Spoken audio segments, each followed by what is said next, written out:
rembulan yang ngiwotal say doom. Bonjour, je m'appelle Sly, j'ai 42 ans, je suis maman de 2 enfants et j'habite dans la région parisienne. Alors samedi, je pars en Belgique faire un aller-retour avec un ami. Donc j'arrive en Belgique dans la soirée de samedi. Je dois repartir le lendemain en car à 13h30. Maintenant, arrivé au bus pour rentrer sur Paris, il y a des soucis. Il y a un couple qui arrive avec un enfant. Donc en fait, ils ont voyagé de Paris à Bruxelles avec leur bébé. Donc ils n'ont pas pris de billets parce qu'il n'y avait pas besoin de billets pour un enfant de moins de 2 ans, ce qui a été spécifié sur le site du bus. Le couple, c'est un couple congolais. Voilà, donc qui arrive avec un bébé. Donc ils ont pris le billet pour Paris, pour Bruxelles, donc sans billet pour enfants. C'était pas précisé sur le site de IDBus. Et au retour, le chauffeur de car leur réclame un billet qui n'était pas obligé d'en avoir parce qu'ils avaient déjà fait le voyage avec le bébé sans billet. Donc un autre couple arrive avec aussi un bébé de moins de 2 ans. Pareil que le problème de l'autre couple, sans billet pour leur bébé. Donc il y a litige avec le chauffeur de bus qui veulent absolument que les gens reprennent un billet. Alors eux, ils disent qu'ils n'ont pas payé de billet à Paris. Pourquoi ils paieraient un billet en quittant Bruxelles pour aller sur Paris? Donc le chauffeur de bus s'appelle ses responsables qui parle avec le couple métropolitain. Donc il explique au monsieur qu'il faut aller prendre le billet. Il n'a pas souhaité parler avec le couple congolais. Donc le couple métropolitain part prendre un billet pour leur enfant pour pouvoir prendre le car d'après. Il était déjà 14h, plus de 14h. Voyant ça, donc le chauffeur de bus, il dit à l'autre couple de prendre le billet pour le bébé. Et eux, ils disent qu'ils ne prennent pas de billet parce que c'était pas spécifié sur le site internet. Le chauffeur de bus, ce qu'il fait, il décide d'appeler la police. Parce qu'il dit aux gens qu'il faut absolument prendre un billet. Si vous ne prenez pas le billet, j'appelle la police parce qu'il n'y a pas de responsable de bus de la compagnie d'Idibus à Bruxelles, que les responsables sont à Lille. Et comme moi, je ne peux pas partir sur l'île, aucun responsable peut venir. Donc, moi, j'appelle la police pour vous faire sortir du bus. Donc les gens se chauffent un petit peu dans le bus. Donc, il y a tous les gens qui vont voir le chauffeur de bus en leur disant, ben non, comprenez que la dame, c'est un bébé, elle peut mettre le bébé sur le genou, il n'y a pas besoin de billet. Dans un train, on ne prend pas de billet pour un petit enfant. Les gens, ils sont déjà venus à Bruxelles sans billet. Pourquoi vous voulez absolument qu'ils prennent un billet? Le chauffeur de bus, un seul truc, il disait, moi j'attends la police parce que je fais bien mon travail, que moi je ne veux pas perdre mon boulot. Donc il y avait des gens qui devaient prendre des billets d'avion sur Paris. Il y en a qui ont dû quitter le bus, qui ont été prendre le train pour entrer à Paris. Et il y en a d'autres malheureusement qui ne pouvaient pas faire autrement que d'attendre, comme moi-même avec d'autres personnes. La police arrive. Et effectivement, ça commence à se chauffer parce que la dame, elle est assise, qui est enceinte de 5 mois, la maman du bébé. Elle est enceinte, elle attend que le bus parte. Donc les policiers arrivent, veulent absolument la faire sortir du bus. Elle ne veut pas, donc son mari dit que non. Donc il essaie de discuter avec les policiers qui ne sont pas très compréhensibles. Donc déjà, il se fait attraper le col par un des policiers. On le tutoie. Il n'y a pas de vouvoiement, on le tutoie. Je les ai entendus, vous voyez le chauffeur de bus, mais le monsieur, on l'a tutoyé, la dame, on l'a tutoyé. On lui a même, il y a un des policiers qui lui aura même dit qu'est-ce que tu as là-dedans? Tu as rien là-dedans? Parce que le monsieur disait que je n'ai pas payé de billets à l'aller, je ne payerai pas de billets au retour. Moi, je voudrais qu'on me rembourse pour pouvoir aller prendre le train, parce que le train, je ne paye pas de billets pour mon enfant. Le chauffeur de bus, bon, ben, il n'était pas disposé à aller rembourser. Donc, vu que les policiers, donc c'était la première voiture qui arrivait, ils ont vu qu'en fait, ils n'arrivaient pas à avoir à faire sortir les gens du bus, ils ont décidé d'appeler d'autres policiers. Donc là, il y a 3-4 voitures de policiers qui arrivent en civil, à vélo. Donc ils arrivent, ça se chauffe, ça se dispute. Les policiers sont pas très compréhensibles. Ils veulent absolument emmener les gens au poste de police. Donc là, ils décident de vider le bus, de faire descendre toutes les personnes, y compris la maman et le bébé.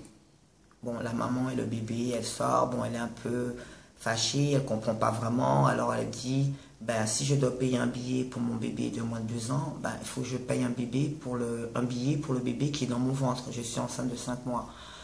Donc tout le monde descend du bus, tous les passagers descendent du bus.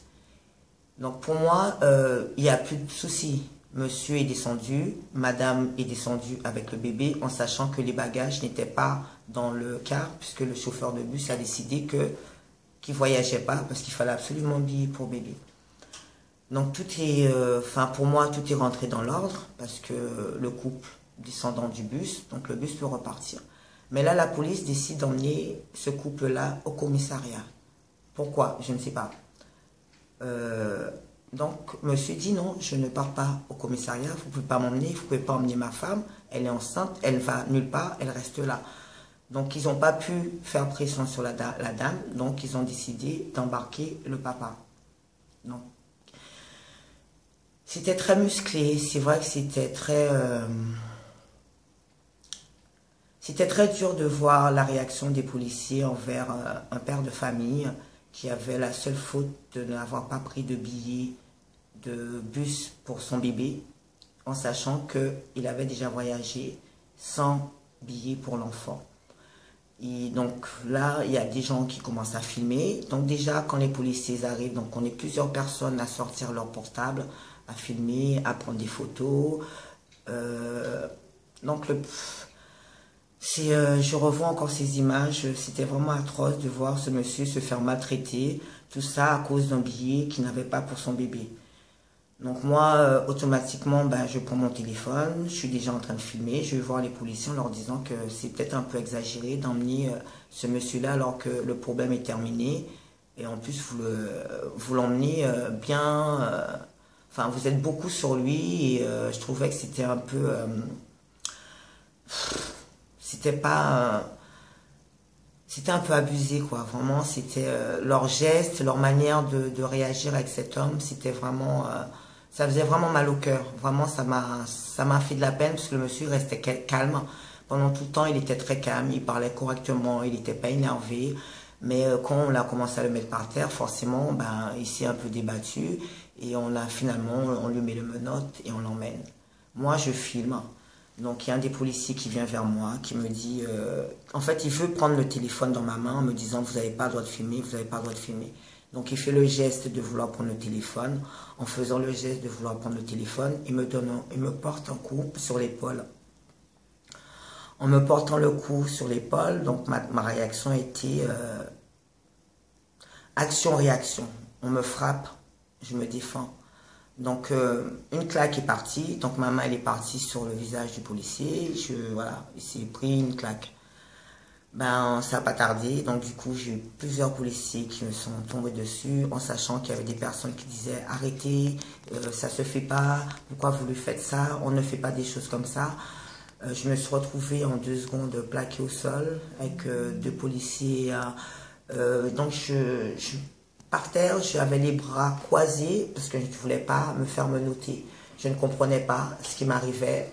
Je suis là, j'ai mon billet de retour. On voit des choses qui nous touchent en tant qu'être humain. Une famille qu'on empêche de voyager parce que le bébé n'a pas de billet. En sachant que tout le monde est parti voir le chauffeur de bus en lui disant « Mais écoutez, si les gens ils ont voyagé sans billet, pourquoi absolument avoir un billet pour le retour ?» Surtout que les gens ils ont demandé à être remboursés pour pouvoir prendre un billet de train. Donc moi je me fais plaquer au sol par les policiers. On arrive à m'enlever mes bras, que je suis couchée dessus, on me menotte. J'ai un hématome là à l'épaule. Voilà, ça c'est qu'on m'a plaqué au sol. Alors j'ai le visage, là aussi j'ai un hématome. Alors j'ai les traces des menottes qui étaient très serrées. J'ai la cheville gonflée. J'ai le genou, en fait je boite, hein, j'ai pas pu me relever tout de suite. J'ai les écorchures sur les doigts de pied. Donc on me met les menottes, on me plaque, on me met donc j'ai eu mal au cou toute la nuit. On m'a plaqué la tête au sol, on m'a mis un genou sur le cou, sur le dos. Et on m'a emmené. En m'emmenant, je ne voulais pas me laisser emmener facilement par les policiers. Je trouvais vraiment injuste en sachant que je ne suis pas de Belgique, j'habite à Paris, que je ne connais personne là-bas, je n'ai pas de famille. J'ai pas voulu me laisser emmener de force. Et donc les policiers, ils ont décidé de me mettre la tête en bas. Donc ils m'ont attrapé par les pieds, menotté, ils me tenaient les pieds et j'avais la tête en bas. Alors on m'a pris, donc j'avais ma tête en bas, la tête elle était en bas, j'avais les jambes en l'air, on me tenait par les jambes, comme ça. Et puis ma tête elle était par terre, on m'attrapait, on marchait comme ça avec moi. Et mes cheveux traînaient par terre, j'avais un foulard qui m'attachait la tête. J'ai perdu le foulard, j'ai perdu des bijoux qui sont tombés sur le trottoir. Et on ouvre la voiture et on m'envoie comme un paquet de linge sale, comme un tas d'ordures dans la voiture de policiers. Alors on empêche à toute personne de communiquer avec moi, y compris l'ami avec qui j'avais fait le voyage. Pas de communication. On m'enferme dans une voiture, il fait super chaud. Voilà, on décide de m'emmener au poste. Il y a le monsieur, le papa de famille qui est arrêté. La maman qu'on emmène, mais qui est pas en arrestation, heureusement, parce qu'elle est quand même enceinte et elle avait son bébé. Donc le monsieur est menotté, il est mis conduit dans une voiture et moi je suis conduit dans une autre voiture de police. Arrivé au commissariat, effectivement, je vois ce monsieur qu'on avait déjà emmené avant moi. Donc on me prend les empreintes, on me fait fouille au corps, mais vraiment fouille corporelle, on me met tout nu. Comment dire, ils ont gardé mon portable qui a été cassé, ils l'ont confisqué. Donc du coup je n'ai plus de téléphone, je n'ai plus de portable. En sachant que quand les policiers m'ont demandé ma nationalité, donc décliné mon identité parce qu'en fait je n'avais pas ma carte d'identité dans le sac que j'avais au moment où j'ai été arrêtée, parce que j'avais un autre sac qui était resté dans le car. Je leur ai dit que je n'ai pas ma pièce d'identité. Donc je leur ai dit mon nom, mon adresse, nationalité française. Mais vous êtes française de quel pays? Mais je leur ai dit je suis française. Mais française d'où? Donc je leur ai dit je suis des Antilles et les Antilles ont été colonisées par la France, donc je suis française. Et bon, je pense qu'elle ne leur a pas très plu quand je leur ai dit que les Antilles ont été colonisées par la France, ce qui est vrai. Donc ça fait une île française, donc je suis française. Et le monsieur, c'est pareil, hein, on lui a demandé d'où il venait, de quel pays. On sentait bien qu'ils avaient un souci avec notre origine. Français, mais noir français, mais vous êtes vraiment français? On sentait bien qu'ils étaient...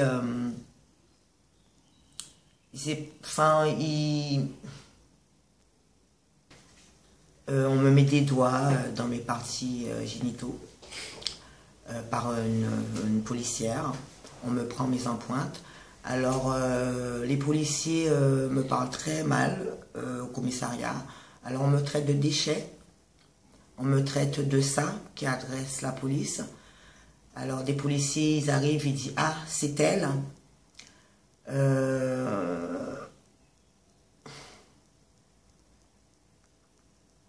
C'était très dur à vivre. Vraiment, c'était très dur à vivre. Je me suis fait passer pour une criminelle. On m'a décidé de me mettre en garde à vue. Donc, on m'enferme dans une cellule où ça sent très mauvais. J'ai pas de vêtements. On garde tous mes vêtements.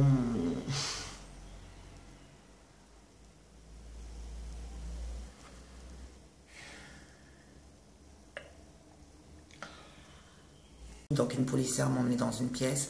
Elle m'a dit d'enlever tous mes vêtements. Alors j'ai demandé est-ce qu'il fallait aussi enlever la petite culotte. Elle m'a dit il faut enlever la petite culotte. Donc je me suis déshabillée complètement. Elle m'a demandé de me baisser 3 fois, accroupie, ce que j'ai fait.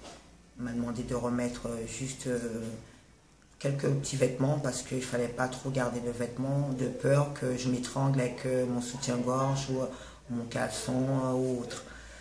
Et en fait, quand ils ont décidé de me garder vraiment en garde à vue, j'ai encore eu une fouille au corps. Donc à ce moment-là, donc la policière, elle est venue, une autre, donc c'en était une deuxième. C'était assez humiliant.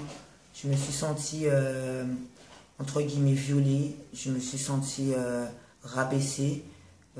J'étais moins que rien. Surtout quand la policière a mis les 2 gants pour me fouiller vraiment profondément.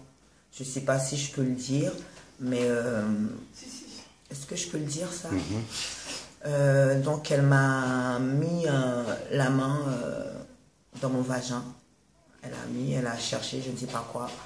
Et elle a mis aussi dans mon anus. Voilà, donc c'est vraiment...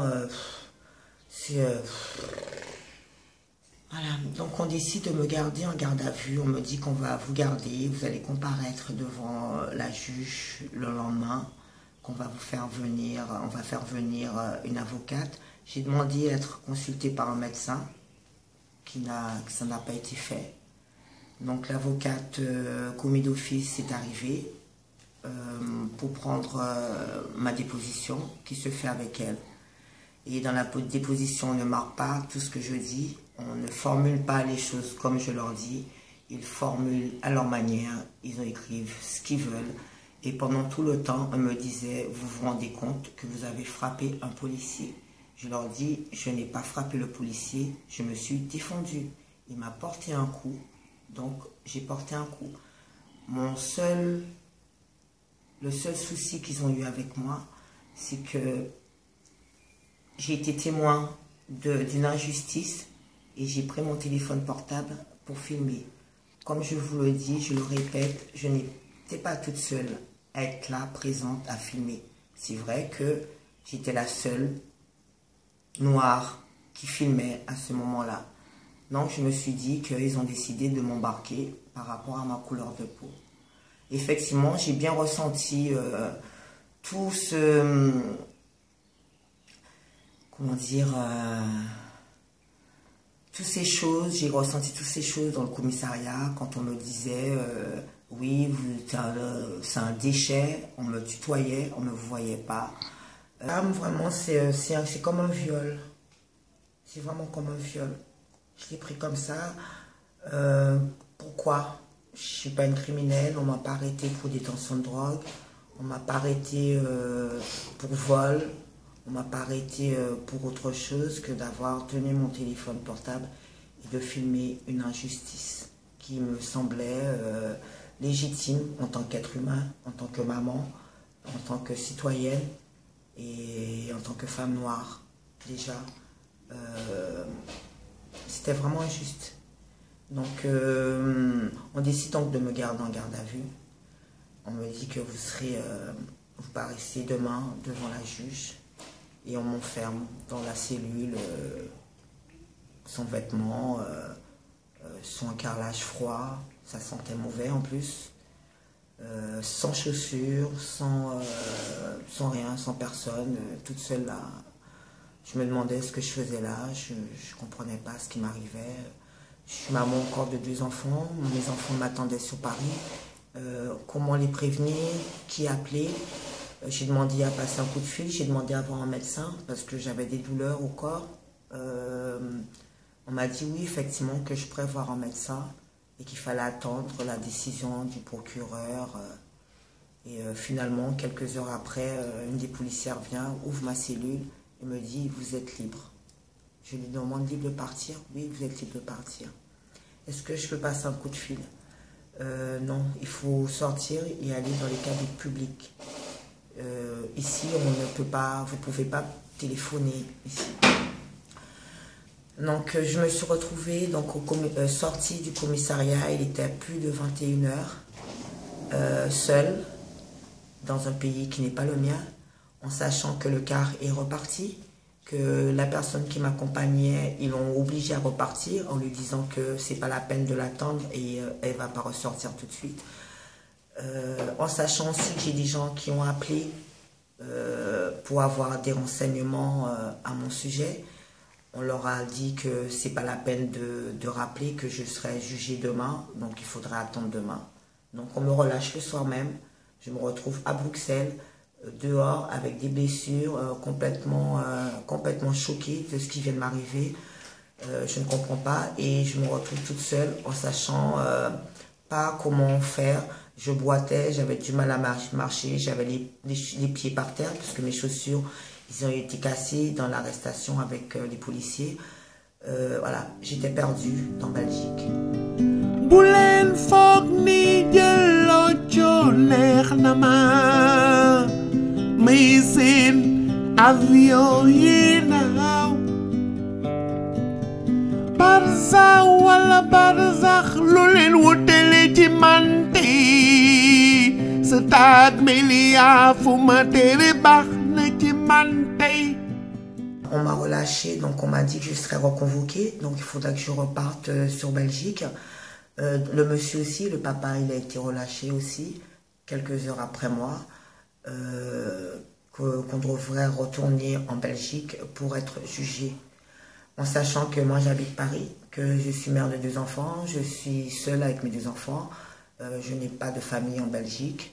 Et voilà, donc je sais pas, je demande de l'aide auprès de tous ceux qui peuvent m'aider, tous ceux qui peuvent m'apporter un soutien, qui peuvent me donner des renseignements, serait-ce qu'un avocat qui peut m'aider dans mes droits. Voilà, j'attends votre soutien. Voilà, j'attends. Bëgg naa am jabar am ay doom bëgg naa tekki ni samay morom bëgg naa suturaal samay waajur liggéeyu ndey añub doom géej mbaa mu laal géej mbaa mu laal géej mbaa mu